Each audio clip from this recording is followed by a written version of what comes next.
السلام علیکم۔ مذہبی پالیسی میں سے کوئی سے دو نکات، 2 نمبر۔ اس میں سے 4 اداروں کے نام ہیں۔ 1 نمبر 2 ادارے، آدھے آدھے نمبر کے 4 ادارے ہو گئے۔ یہاں پر پوچھا گیا 2 وجوہ پوچھی گئی ہیں۔ ایک وجہ یہ ہے کہ ابراہیم لودھی اپنے ذاتی رویے اور سیاسی خواہشات کے باعث اپنے لیے مشکلات پیدا کر رہا تھا۔ اس کے عمرا افسران اس کی سخت مزاجی سے ناراض تھے۔ اور دوسرا، پنجاب کے گورنر دولت خان لودھی نے ابراہیم لودھی سے تنگ آ کر بابر کو حملہ کرنے کی دعوت دے دی۔ یہ 2 پوائنٹ ہیں 1 نمبر کا۔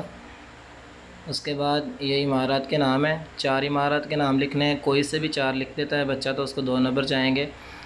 ہر عمارت کا آدھا نمبر۔ اس کے بعد منصبداری نظام سے کیا مراد ہے، یہ ڈیفینیشن ہے اس کی، اور یہ شارٹ سی ہی ڈیفینیشن آئے گی۔ منصبداری نظام میں ہر سرکاری عہدیدار کو، خواہ سول میں ملازم ہو یا فوجی محکمہ، ایک منصب عطا کیا جاتا تھا۔ ایک منصب رکھنے والے منصبدار کو کبھی سول محکمہ اور کبھی فوجی شعبہ جات میں کام لیا جا سکتا تھا۔ یہ یہاں تک آئے گا۔